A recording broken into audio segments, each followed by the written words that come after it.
In a country where the wishes of the masses are dashed to the mud, where a lot of questions are asked yet no answers, where political office holders rule without a conscience, then one thing is pertinent: the truth shall prevail over lies and without deceit. Ladies and gentlemen, let us meet Mr. Jeremiah Tanga as he tells us the truth he knows about a country called Nigeria.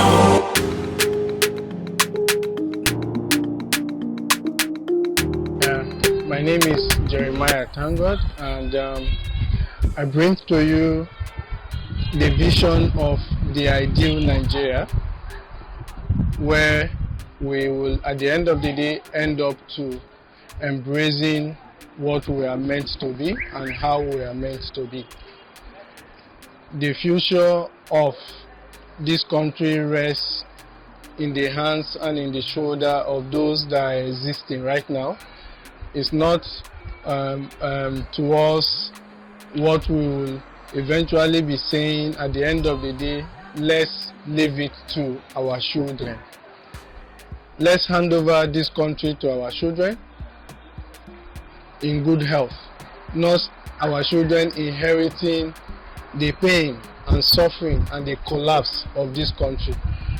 We need to look forward to a better Nigeria, an ideal Nigeria, before the expiration of the 70 years. Thank you very much, and may God bless you.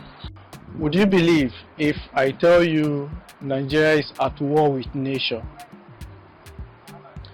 There are so many things that are pending that we might not be of the know, and some of those things I will be obliged to tell you from beginning to the end.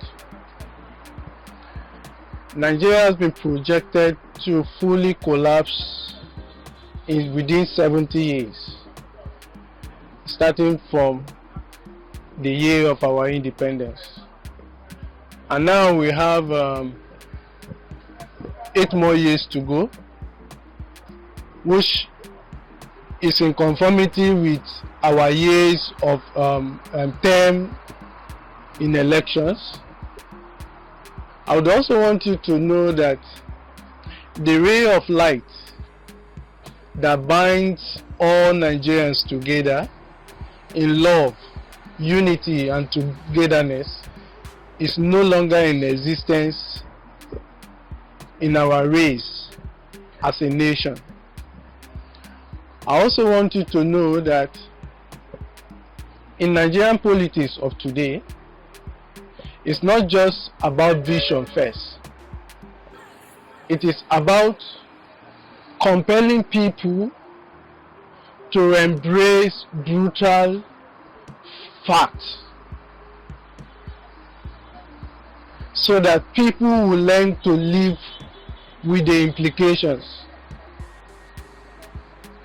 When people come into office, which the 2023 election is not far from what has been happening years back, you will agree with me that even after this election, with the absence of the ray of togetherness, there is nothing different from what we have had in the past with what we are going to have in the nearest future.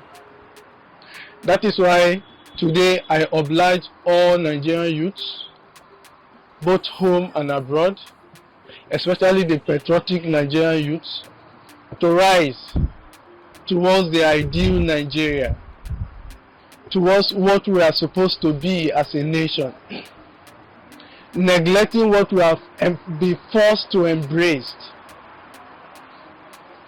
We are supposed to look at who we are, the true African inheritance, the true Nigerian inheritance.